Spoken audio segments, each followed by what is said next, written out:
पहले मोरबी, फिर हाथरस और फिर बेंगलुरु। ना जाने भारत में एक साल में कितने ही जगहों पर स्टैम्पीड देखने को मिलता है, जहां पर आम लोग जो किसी फंक्शन का पार्ट होने आए होते हैं, जो किसी फेस्टिवल को सेलिब्रेट कर रहे होते हैं, वो क्राउड डिजास्टर का शिकार हो जाते हैं, क्राउड मिसमैनेजमेंट का शिकार हो जाते हैं और अपनी जान गंवा बैठते हैं।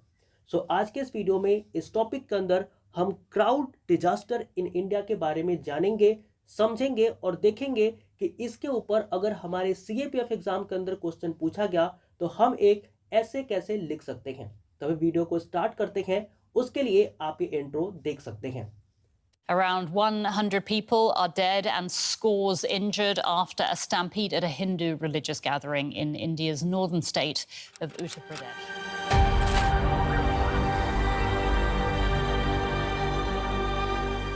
On October 29th, in what appears to be one of the deadliest disasters in South Korea since 2014, nearly 150 people were killed in a crowd crush during Halloween celebrations in Itaewon.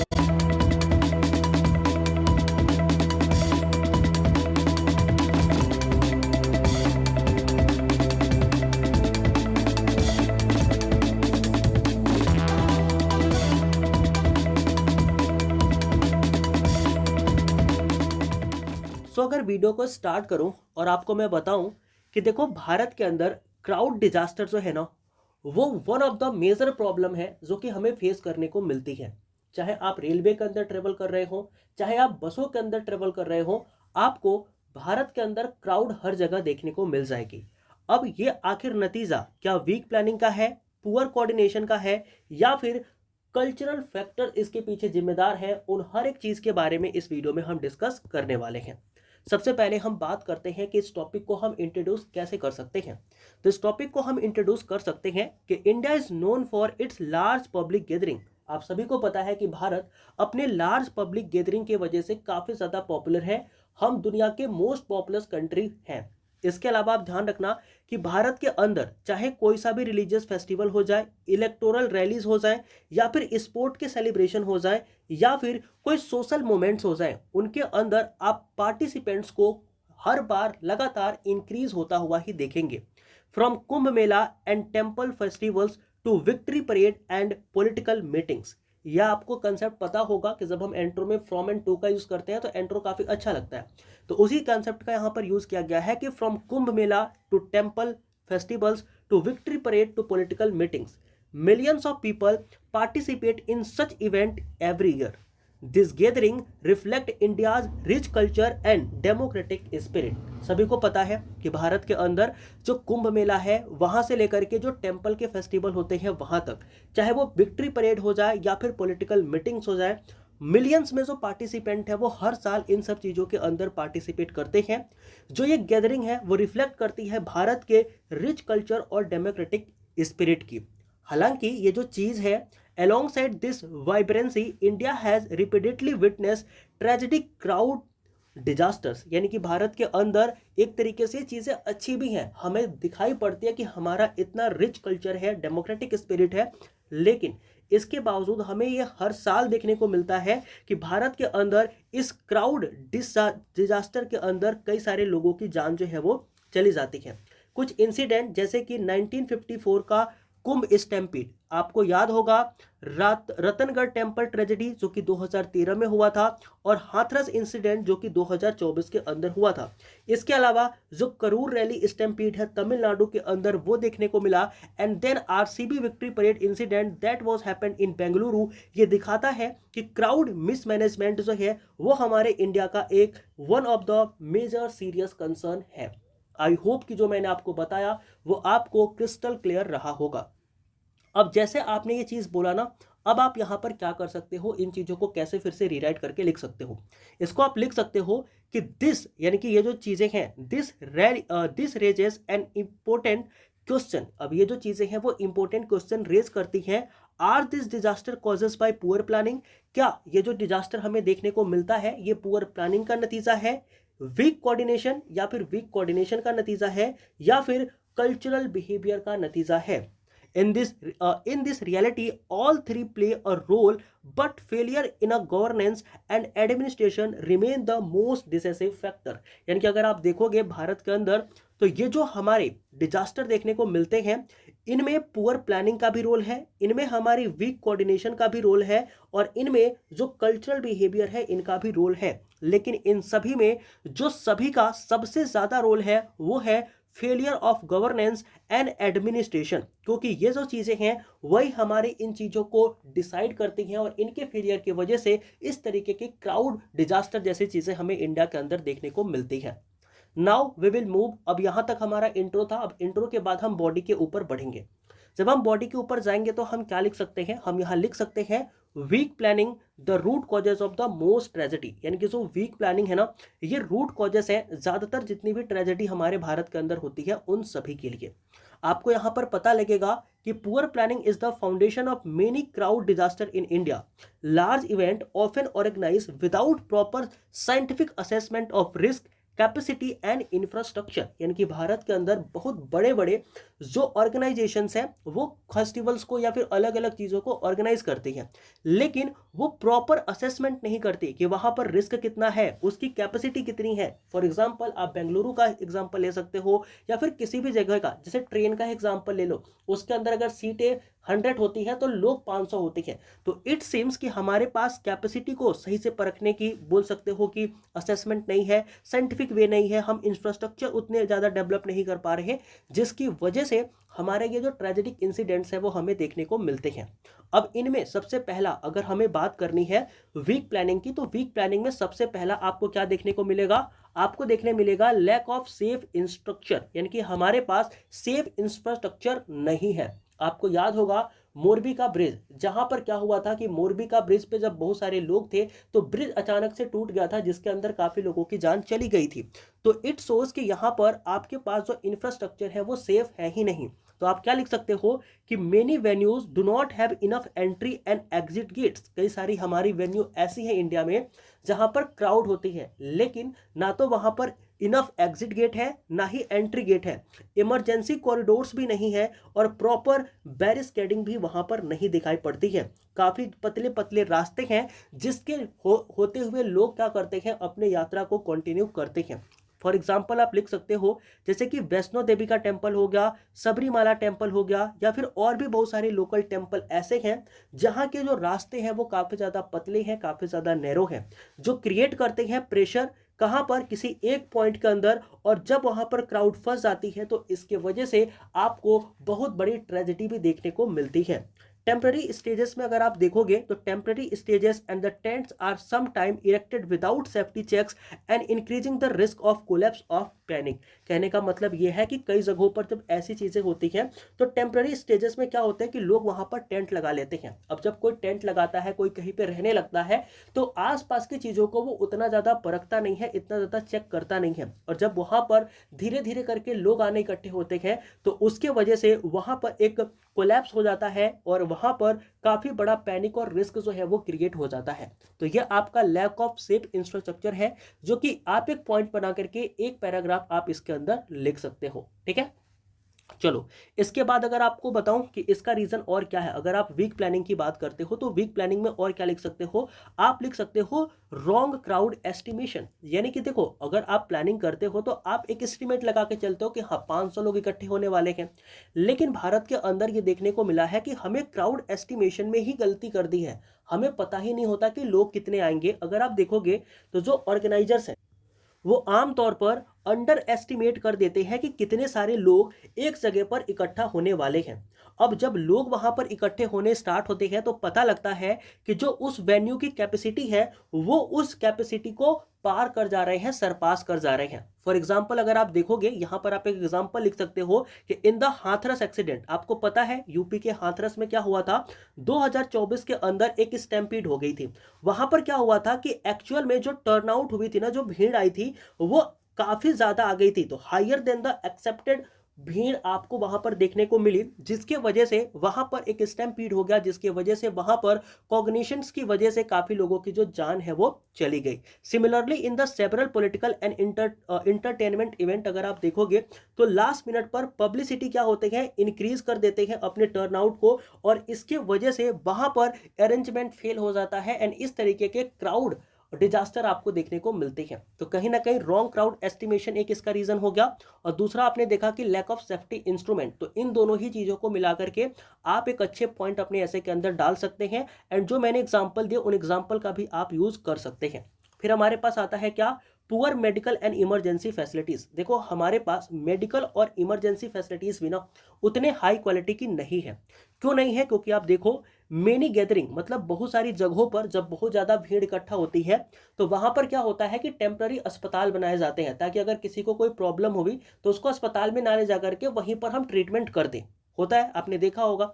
तो many gathering lack the sufficient ambulance, doctors and fire equipment and rescue team also. कहने का मतलब क्या है कि बहुत सारी gathering में आपको देखने मिलेगा कि वहां पर एम्बुलेंस की प्रॉपर सुविधा है नहीं, वहां पर प्रॉपर जितने डॉक्टर चाहिए उतने डॉक्टर है नहीं, फायर का इक्विपमेंट कोई नहीं है। अब बिना इन सब चीजों के अगर आप किसी गैदरिंग को कर रहे हो और वहां पर भगदड़ मच गई, देन ये चीजें क्या हो जाएंगी, आउट ऑफ कंट्रोल हो जाएंगी, एंड इसकी वजह से आपको क्राउड डिजास्टर देखने को मिलेगा ही मिलेगा। तो यही कहा जा रहा है कि as a result small incident, जो छोटे इंसिडेंट होने चाहिए थे वो इंसिडेंट भी क्या होते हैं, काफी बड़े हो जाते हैं, और इसकी वजह से हमें डेडली सिचुएशन का सामना करना पड़ जाते हैं।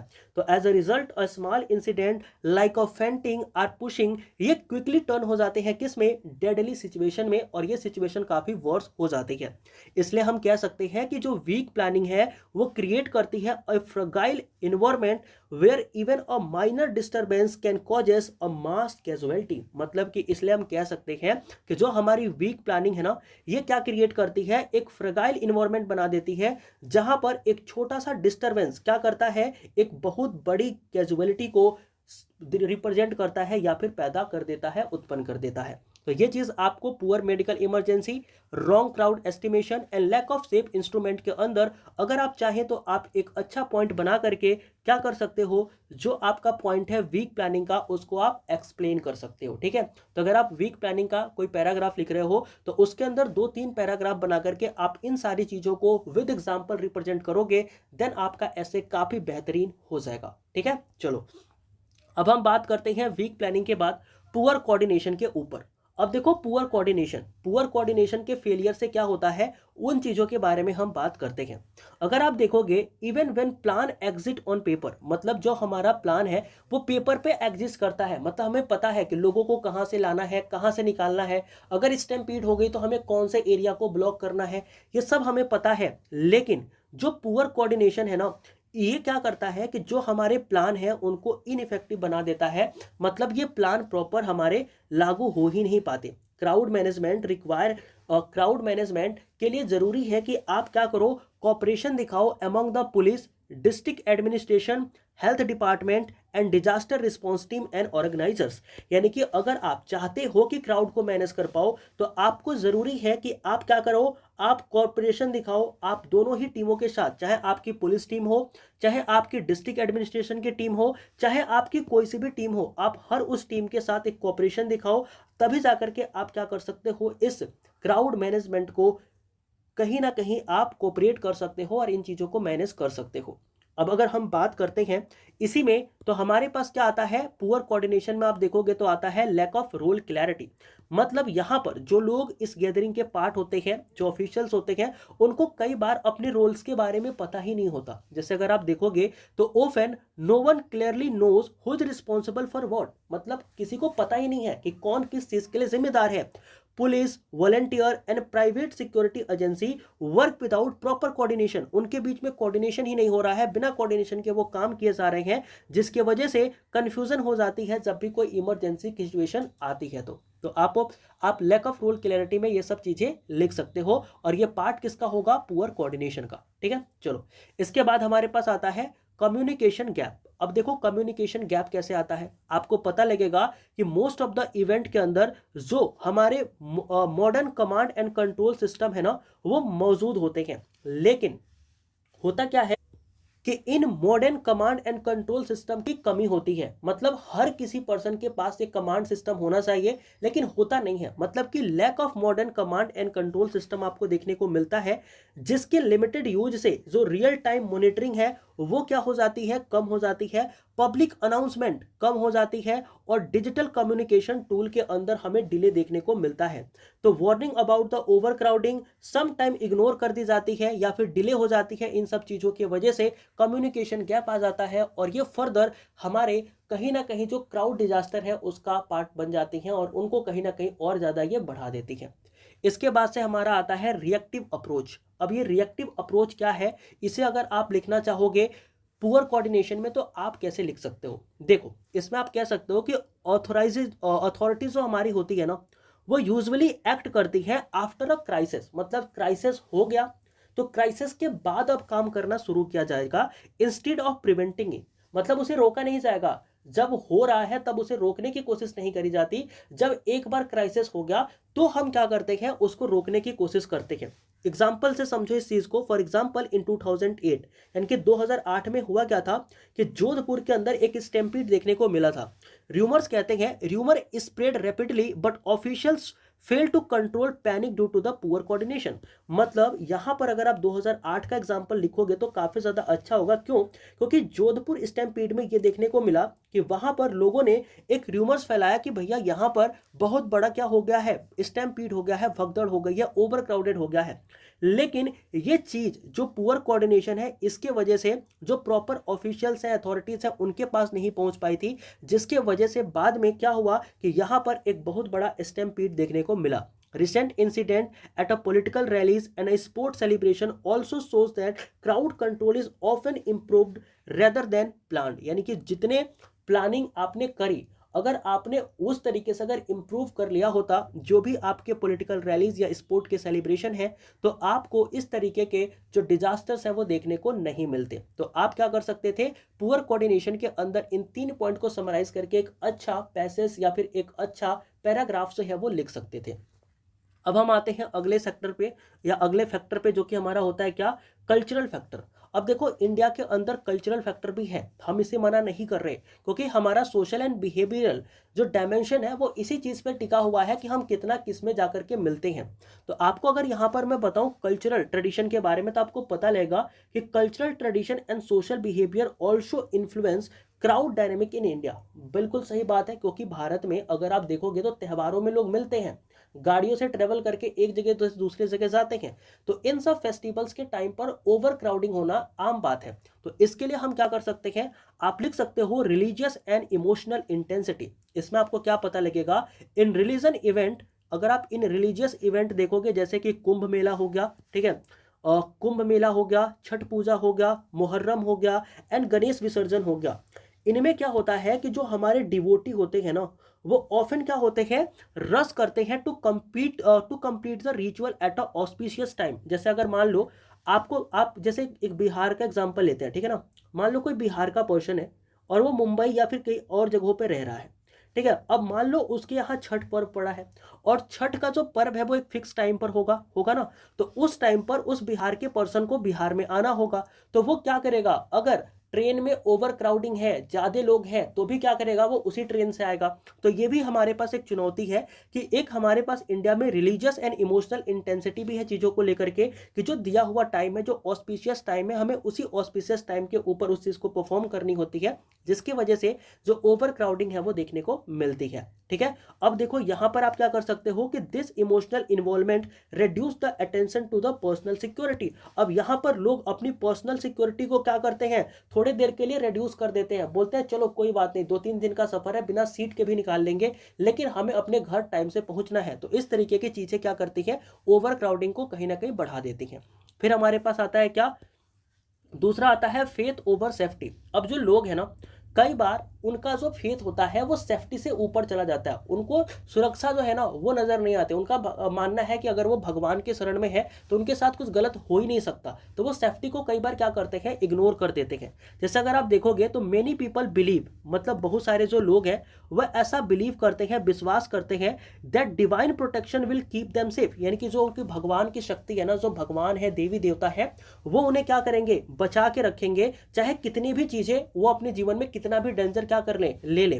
तो एज अ रिजल्ट होता क्या है कि दे इग्नोर द सेफ्टी इंस्ट्रक्शन, वो सेफ्टी इंस्ट्रक्शन को इग्नोर कर देते हैं, जो हमारे क्यूज हैं उनको वो ब्रेक कर देते हैं, और जो अनऑथोराइज्ड रूट्स हैं उनको वो फॉलो कर लेते हैं जल्दी पहुंचने के लिए, जिसके वजह से उनके साथ ओवर क्राउडिंग या फिर कुछ और भी जैसे डिजास्टर हम बोल सकते हैं, क्राउड डिजास्टर, वो सब चीजें हमें देखने को मिलती हैं। ठीक है, अब इसके बाद हम बात करते हैं हमारे नेक्स्ट सेगमेंट की, जो कि होता है habit on high density living. अब ये क्या है, देखो इंडियन जो है ना वो यूज्ड टू हो चुके हैं, काफी ज्यादा आदी हो चुके हैं क्राउडेड ट्रेन्स के, बसेस के और मार्केट्स के। अगर आप भारत में जाओगे तो जो ट्रेन है, बस है, मार्केट्स है हमारे, वो ओवर क्राउडेड रहते हैं, जितने लोग चाहिए वहां पर उससे ज्यादा भरे हैं। तो हमें आदत हो गई है इन सब चीजों की, और जब भी कभी ऐसी कोई चीज होती है तो लोग क्या कर देते हैं, उसको नॉर्मलाइज कर देते हैं। लोगों को लगता है कोई बात तो नहीं, ऐसा तो पहले भी हो रखा है, पहले भी हम भीड़ वाली ट्रेन में गए थे, भीड़ वाली बस में गए थे, भीड़ वाली बाजार में गए थे, वहां थोड़ी कुछ हुआ था।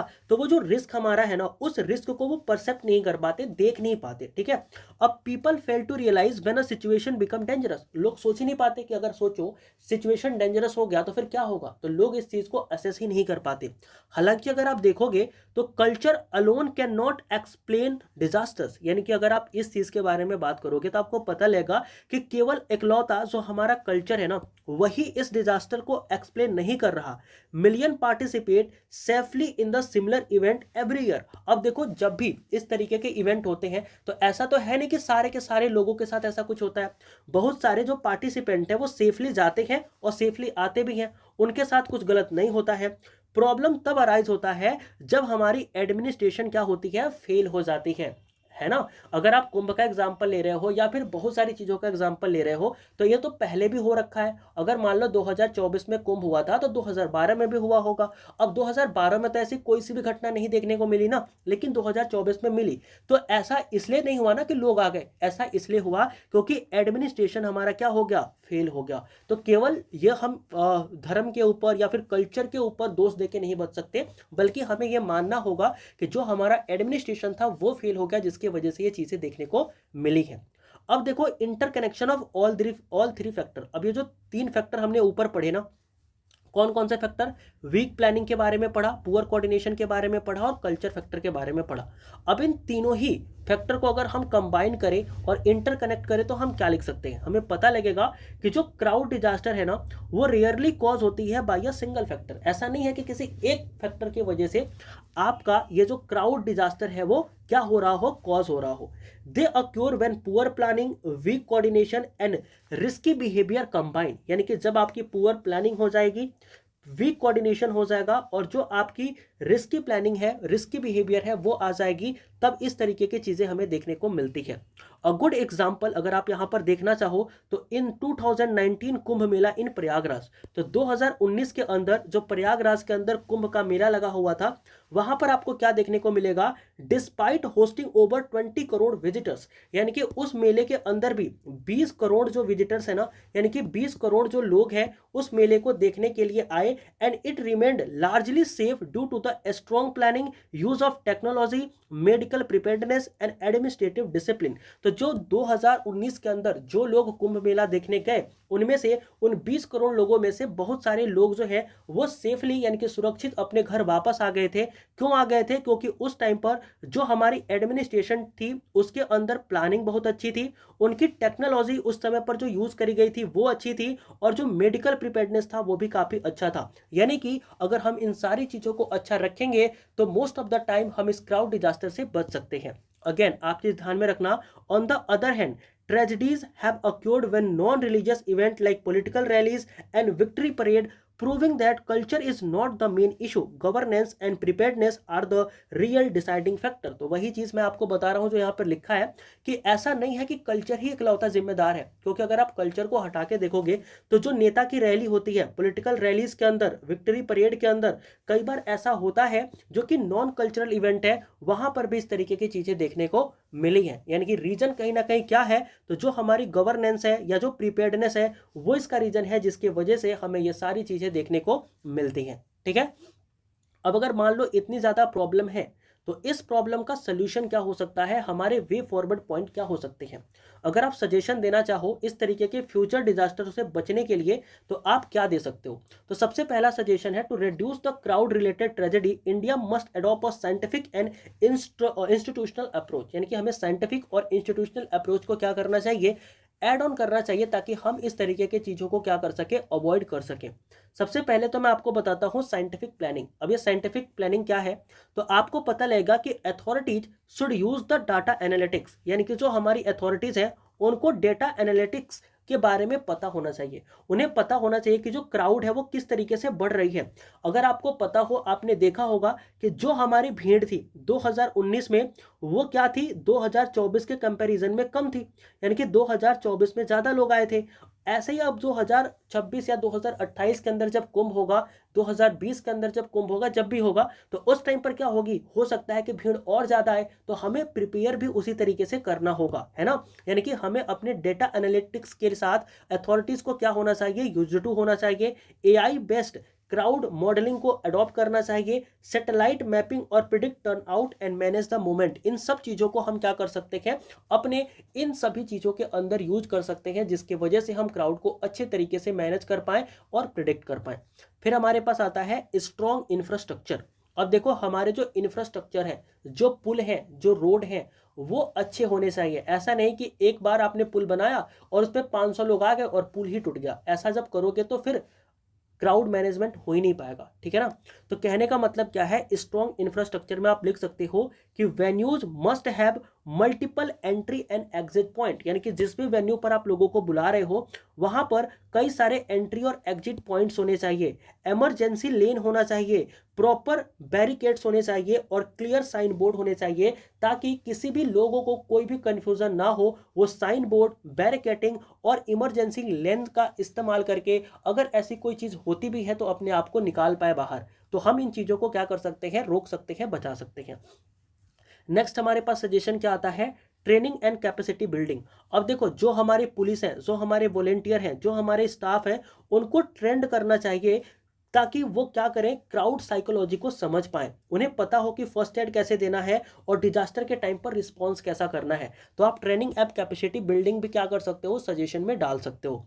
इसके बाद हमारे पास आता है इंटीग्रेटेड कोऑर्डिनेशन। यानी कि आप इंटीग्रेटेड कोऑर्डिनेशन का भी यूज कर सकते हो। फॉर एग्जाम्पल आप यूनिफाइड कमांड सेंटर बना सकते हो, जिससे कि आप एसओपीज लिंकिंग पुलिस बना सकते हो, हॉस्पिटल बना सकते हो और एडमिनिस्ट्रेशन एंड ऑर्गेनाइजर्स को क्या कर सकते हो, एक दूसरे के साथ टच में रख सकते हो, जिससे कि जो हमारा कोऑर्डिनेशन वाला प्रॉब्लम था ना, पुअर कोऑर्डिनेशन, वो कोऑर्डिनेशन की प्रॉब्लम क्या हो जाएगी, खत्म हो जाएगी। ठीक है। अब याद रखो यहां पर आती है टेक्नोलॉजी का यूज। तो आप क्या कर सकते हो, ड्रोन का इस्तेमाल कर सकते हो, सीसीटीवी कैमरास का इस्तेमाल कर सकते हो, मोबाइल अलर्ट का इस्तेमाल कर सकते हो, लाउड स्पीकर, जीपीएस ट्रैकर, इन सब चीजों का इस्तेमाल करके आप टेक्नोलॉजी के यूज से इस क्राउड मैनेजमेंट को डिटेक्ट कर सकते हो और होने वाले जो भी क्राउड डिजास्टर्स हैं उनको आप रोक सकते हो। फिर आता है स्ट्रिक्ट रेगुलेशन। अब देखो स्ट्रिक्ट रेगुलेशन क्या है कि आप परमिशन केवल उसी बिहाफ पर दो जिस बिहाफ में आप सेफ्टी को ऑडिट कर सकते हो। यानी कि आपको लगता है कि यहां पर इतने ही लोगों को सुरक्षित रखा जा सकता है तो आप उतने ही लोगों को परमिशन दो, उससे ज्यादा परमिशन दो ही मत। तो permission should be based on safety audit. Organiser must be held accountable for the negligence. अगर मान लो कुछ भी होता है तो इस चीज के लिए ऑर्गेनाइजर को जिम्मेदारी दो। तो अगली बार से जो जिम्मेदारी होगी ना, जब ऑर्गेनाइजर पर जाएगी तो वो खुद ही लोगों को सेलेक्ट करके बुलाएगा, सभी को नहीं बुलाएगा। ठीक है। चलो फिर हमारा आता है पब्लिक अवेयरनेस। अब देखो पब्लिक अवेयरनेस क्या है, तो लोगों को भी एजुकेट करना चाहिए through the campaigning and the social media, ताकि वो क्राउड सेफ्टी के बारे में, इमरजेंसी बिहेवियर के बारे में जान सकें, ताकि अगर उनके आसपास कभी वो ऐसे सिचुएशन में पहुंच गए जहां पर इस तरीके के इमरजेंसी बिहेवियर, क्राउड सेफ्टी की बात आए, तो वहां पर वो अपनी चीज़ों को एक्सप्रेस कर पाए और खुद को भी क्या कर पाए, बचा पाए। तो ये हमारे कुछ वे फॉरवर्ड पॉइंट यानी कि सजेशंस पॉइंट है जो कि हम क्या कर सकते हैं, अपने ऐसे के अंदर ऐड कर सकते हैं। अब हम आते हैं कंक्लूजन के ऊपर। देखो कंक्लूजन में हम क्या लिख सकते हैं कि cloud disaster in India are not a unavoidable result of tradition or population pressure. अब देखो ये हमारे इंडिया के अंदर ना अनअवॉइडेबल तो है नहीं, क्योंकि हमारी पॉपुलेशन दुनिया के टॉप मोस्ट पॉपुलेशन है, हमारे यहाँ कल्चर कई तरीके के हैं, हम कई तरीके के फेस्टिवल सेलिब्रेट करते हैं जिसमें आना जाना होता ही होता है, तो हम इसे अवॉइड तो नहीं कर सकते। दे आर लार्जली मैनमेड, लेकिन होता क्या है कि ये जो हमारे क्राउड डिजास्टर है ना, ये कई बार मैनमेड होते हैं जिन्हें हम प्रिवेंट कर सकते हैं, जिन्हें हम रोक सकते हैं। While the cultural factor influence the behavior, it's weak planning and poor coordination that convert gathering into a tragedy। मतलब हमने देखा कि जहां पर जो हमारे कल्चरल फैक्टर हैं वो इन्फ्लुएंस करते हैं लोगों के बिहेवियर को, क्योंकि लोगों को लगता है कि वो कुछ भी कर लें, भगवान तो उनके साथ है ना, भगवान उनके साथ बुरा थोड़ी करेगा, ठीक है। लेकिन भगवान भी कब तक बचाएगा, अगर आप जाके आग में कूदोगे तो भगवान थोड़ी बचा लेगा। तो यहाँ पर आपको ध्यान रखना चाहिए कि जो कल्चरल फैक्टर है वो इन्फ्लुएंस करता है लोगों के बिहेवियर को। वीक प्लानिंग हो गया, पुअर कोऑर्डिनेशन हो गया, ये सब क्या करता है, कहीं ना कहीं जो गैदरिंग है उसको ये कन्वर्ट कर देता है ट्रेजेडी में। तो हम क्या कर सकते हैं, with a better governance, technology and public responsibility, mass event को हम सेव कर सकते हैं। तो in a country where faith, celebration and democracy bring people together, protecting human life must become the highest priority. यानी कि हमारे कंट्री में जहां पर जो फेथ है, सेलिब्रेशन है, डेमोक्रेसी है, वो लोगों को एक पास लेकर के आती है, तो हमारा भी ये कर्तव्य बनता है कि हम उनके जीवन को क्या करें, बचाएं और उनको एक प्रायोरिटी पर रखें। Only then can public gathering remain symbols of unity rather than sense of disaster। यानी कि अगर हम उनको अच्छे से प्रोटेक्ट करके रखेंगे, उन्हें प्रिवेंट करेंगे, उन्हें बचा के रखेंगे, उनकी सेफ्टी को प्रायोरिटी देंगे, तो ये जो हमारे गैदरिंग होते हैं पब्लिक प्लेसेस पर, ये हमारे यूनिटी के सिंबल हो जाएंगे, न कि डिजास्टर के सीन। ठीक है, तो कुछ इस तरीके से आप क्या कर सकते थे, इसके ऊपर एक अच्छा ऐसे जो है वो लिख सकते थे। इस पीडीएफ के लिए आप इस टेलीग्राम को डाउनलोड कर सकते हैं। ठीक है, टेलीग्राम पे जाना है, आपको सर्च करना है @CAPF_AC2026। आपको एक ग्रुप मिलेगा, उसको अगर आप ज्वाइन करोगे तो वहां पर ये पीडीएफ मैं आपको सेंड कर दूंगा, जिसे फर्दर आप रीड कर सकते हो। एंड अगेन, अगर आप एफकेट या फिर सीजीकेट एग्जाम की तैयारी करते हैं, अगर आप Indian coast guard assistant commandant के लिए प्रिपरेशन कर रहे हैं, तो इस यूट्यूब चैनल को भी जाकर के आप सब्सक्राइब कर लेंगे, क्योंकि इसके ऊपर यहाँ पर आपको assistant commandant for the Indian coast guard के लिए काफी सारी वीडियोस देखने को मिलेंगी, एंड फर्दर इस पे भी हम क्या करेंगे, वर्क करना स्टार्ट करेंगे। ठीक है ना, तो ये दो चीजें हैं जो कि आप फॉलो कर सकते हैं। And I hope and I believe कि जो भी हमने पढ़ा वो आपको कहीं ना कहीं समझ में आया होगा। ठीक है ना, कोई भी डाउट होता है अभी भी स्टिल, अगर आपको डाउट है देन कमेंट बॉक्स ओपन है, आप कमेंट करके पूछ सकते हैं। फर्दर आप टेक्स्ट करके भी पूछ सकते हैं, या जिस भी वे में पॉसिबल हो आप अपने डाउट्स को क्लियर कर सकते हैं। बाकी हिंदी मीडियम के स्टूडेंट, आप बताना आपको समझ में आया कि नहीं आया। अगर समझ में नहीं आया तो भी कोई बात नहीं, मैं आपको वापस से एक्सप्लेन कर दूंगा कहीं ना कहीं। ठीक है, अगर समझ में आया तो ठीक है, इसकी जो पीडीएफ है मैं आपको हिंदी में भी प्रोवाइड करूंगा, so don't worry about it. Okay, so मिलते हैं नेक्स्ट वीडियो में, तब तक के लिए सभी को जय हिंद।